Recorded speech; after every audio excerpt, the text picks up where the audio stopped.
I'm Ryan Klesko, formerly of the Atlanta Braves. You're watching CR 24/7.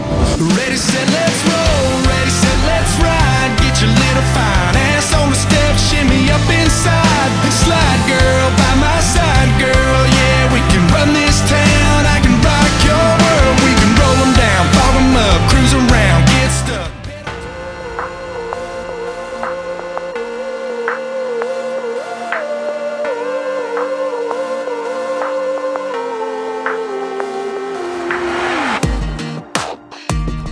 So this week we started in Minnesota. It was right outside of Minneapolis a little ways, which we thought would be a good show because Minneapolis, every week Ready, Set, Roll comes in.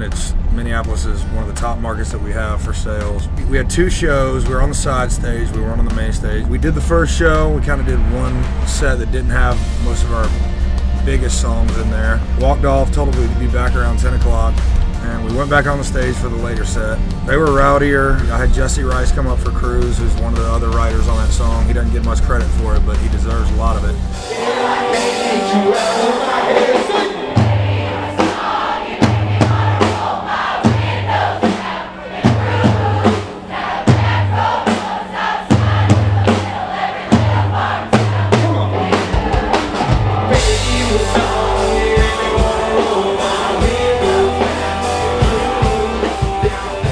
Then we did Ready, Set, Roll. Ready, Set, Roll kind of blew me away, both sets. It was pretty unreal, but then we walked off stage. We had no plans for an encore. Rascal Flatts was supposed to go on next on the main stage, and the crowd's singing. They're chanting for an encore, and they're singing Ready, Set, Roll still without any band up there, without anybody.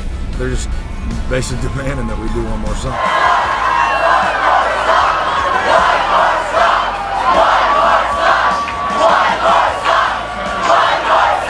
We had about 5 or 6 more minutes left in our set. And so we went back on stage and we're ready to get one more song. And the festival had shut our mic off. They wouldn't let us sing anymore. Even though we had time, they wouldn't let us sing anymore. Rascal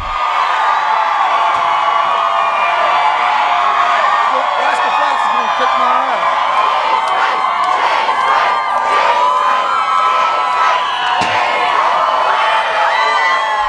Our fans are great. They've been unbelievable throughout my whole career, but they were unbelievable that night for a different reason. I mean, they showed their passion. I mean, they were raging and they were wanting to get past that barrier. They were breaking the barrier, and they wanted one more song. We couldn't give it to them, but we wish we could have. It would have been cool.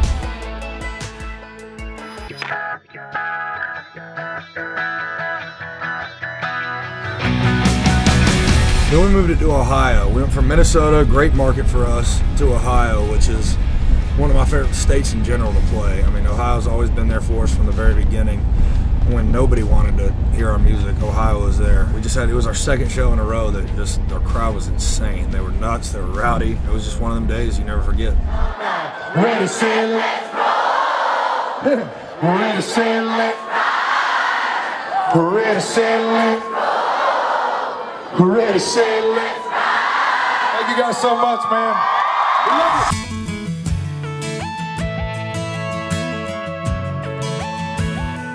Sunday we were up in Hunter, New York. It was a ski lodge basically. I mean, the entire mountain was full of people. It was Sunday, but someone forgot to tell them that because they were singing along like it was a Saturday night. It was probably the best 3 days we've ever had in a row. 3 different concerts just back to back to back that were just as good as it gets.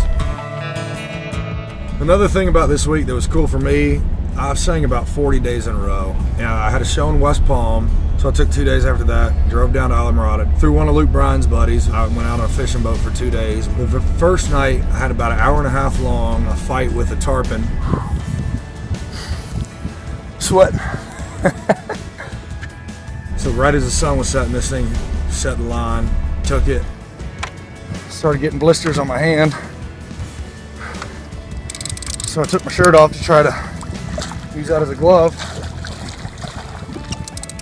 That didn't work. It was a big fish. It was 130 to 150. Pulled it up, took some pictures with it. For me, it was cool just to be out there on the water, forget about music, forget about my phone. It was the first day in 40 days, I think my phone's been off. So it was a cool, nice 2 days relaxing down in South Florida in the Keys, and you really can't beat that. So got the first tarpon of the weekend. Got us a trophy, one of the scales. My damn fingers almost bleeding. And now Now we crack a cold one. Well deserved, hard work.